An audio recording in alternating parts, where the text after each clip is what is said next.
What does this mean? The red heifers, 5 red heifers just touched down in Israel. Insane, y'all. What does this mean? That's what we're going to talk about today.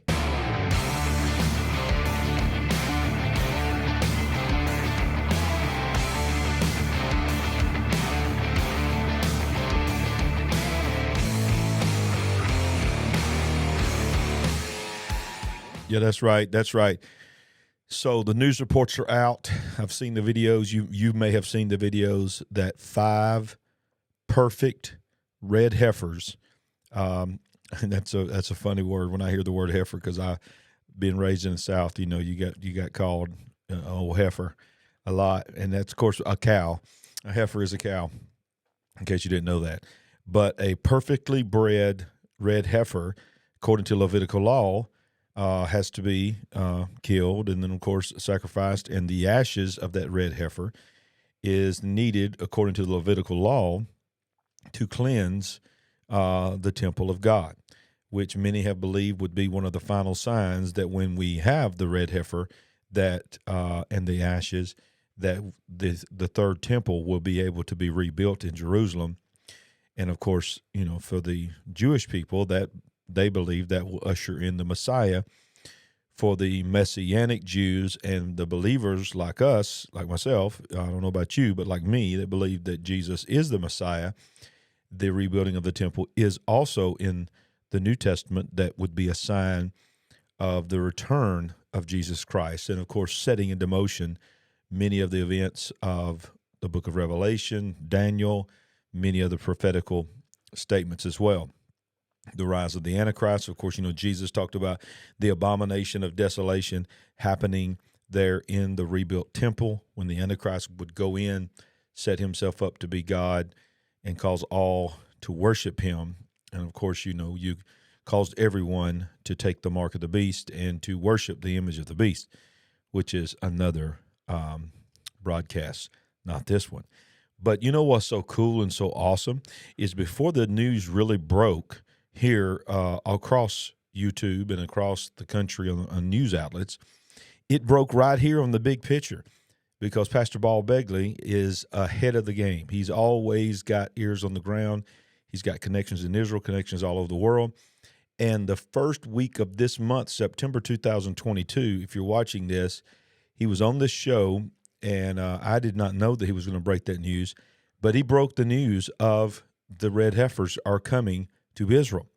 And he also gave us information about the rebuilding of the temple, that, inside information that he had, that not only do they have the Ark of the Covenant, they know exactly where it's at, but they also, of course, know that the red heifers were on their way. Now, I want to show you that video, because I feel like I need to give him honor, because everybody else is breaking news.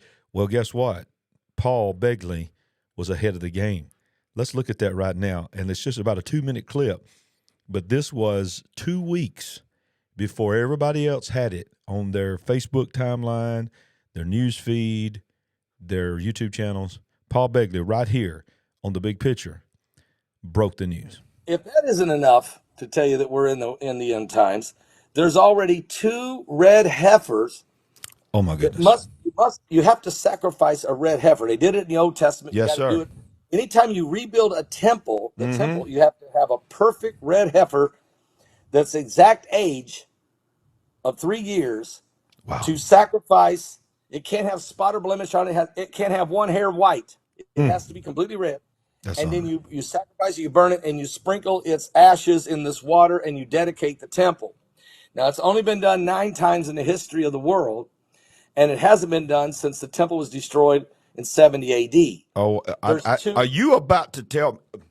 Oh, my Lord. Yeah, I'm about ready to tell you, Larry. Oh, my Lord. There's 2 heifers that are ready to go, and they turn that age. They actually turn the age that they need to be this September. 2 of them qualify. They could pick either one. What? So I'm just saying. What in the world? Listen to what he's saying. What in the world could you offer a nation that is constantly under the threat of attack and war, surrounded by its enemies, to agree to splitting up the land than to offer them the most holy thing in their mind, in their history, that they never dreamed could ever be a possibility again. To have that possibility. We've heard about the rebuilding of the new temple and all of this, but there are certain things that always had to be in place for that to happen. And for Bible students, you'd be like, yeah, but we don't have the red heifer. Yeah, but where's the ark? And where's all these kind of things? When one day maybe they'll come. You're telling me that not one, but two perfect Levitical, absolute line upon line red heifers whose ashes must be, according to the Jewish teachings and according to that Levitical law, you are saying right now they're going to come of the Levitical age at the exact timeline that this United Nations meetings and plan is happening. Yes. Yeah, that's just incredible.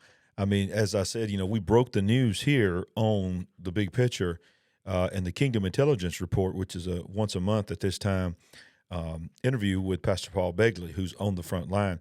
But, we also see, and we want to give credit to where credit is due, one of the websites online that really, really broke it and had exclusive video is Israel365news.com. And we'll take a look at that, look at the article here. This is just incredible. Israel 365 exclusive, red heifers arrive in Israel. This is what Numbers 19:2 says from the Israel Bible. This is the ritual law that Hashem has commanded.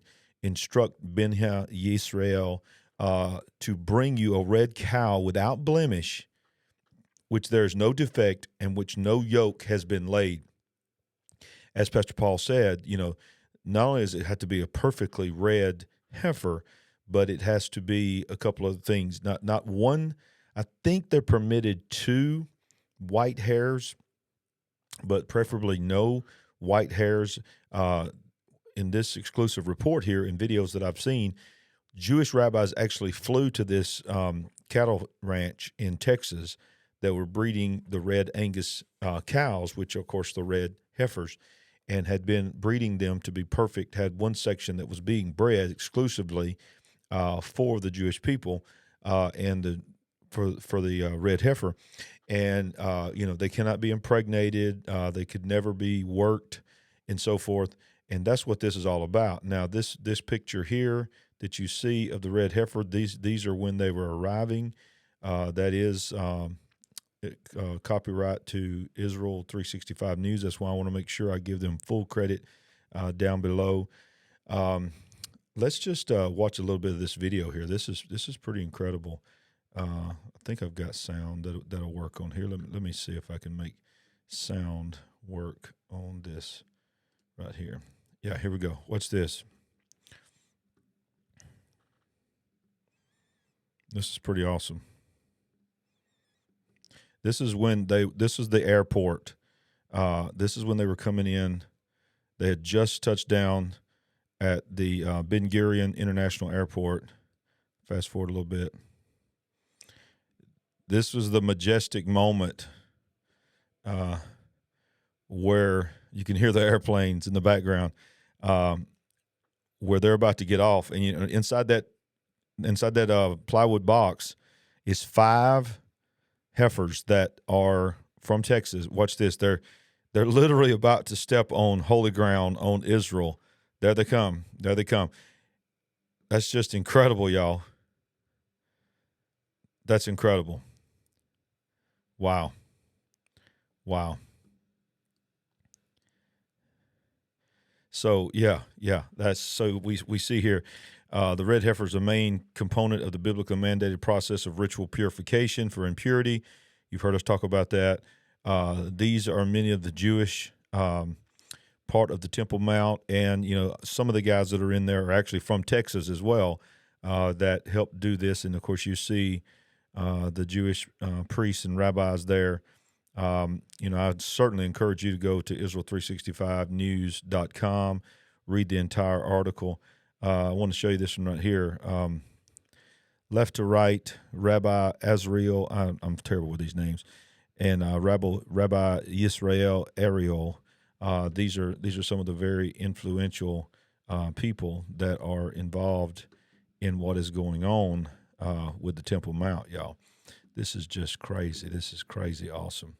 And then, of course, this right here, look at this right here. This is awesome. This is the blowing of the shofar at the airport. And look at what the caption says. Blows the shofar of Messiah, welcoming the red heifers. I mean, there has never been a celebration of a welcoming of cows and animals in any country like what we're seeing here. Let's watch this video of them blowing the shofar. It's very short. This is at the airport in Israel. Look how excited they are. They're dancing. They're rejoicing.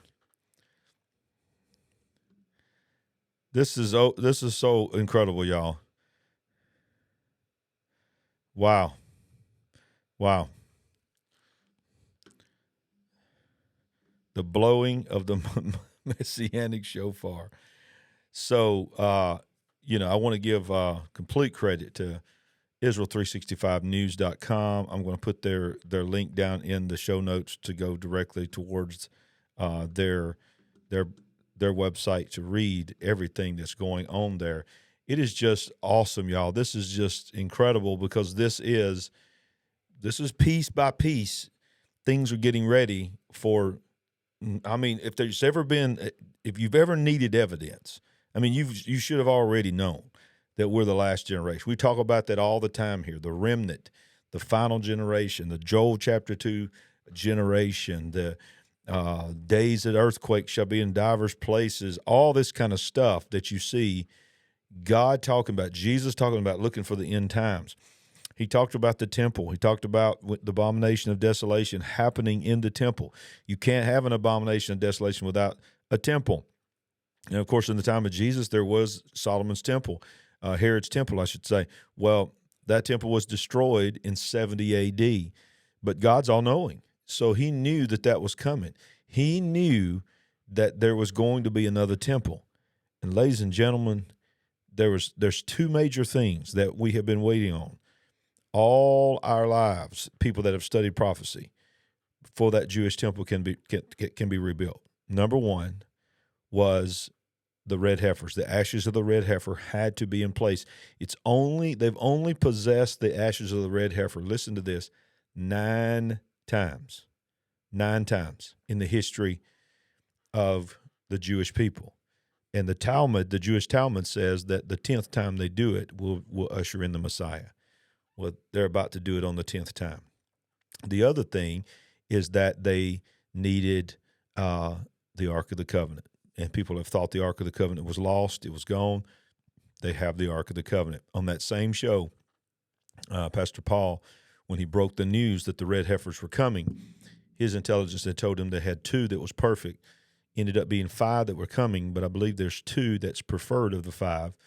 Either way, he broke that news long before anybody else was talking about it, days and even weeks before anybody was talking about it. But on that same show, you can go back down in the videos and watch it. The little clip that I showed you from it is part of the entire teaching that he did on that day when he broke the news. And he talked about how the people that are in part of the Temple Mount Institute, rebuilding of the Temple Institute, assured them that they have the Ark of the Covenant. They know exactly where it's at. So, ladies and gentlemen, that is an incredible broadcast. So, share this broadcast, hit the subscribe button, let us know that you like it, and hit that thumbs up. That will help us tremendously. Thank you for joining the program. Hey, look up, for your redemption draweth nigh. Yeah, I love what that angel said when he was standing out there and Jesus ascended. He said, "Why stand you gazing? For in like manner as you see him go away, so shall he come again." He's coming again.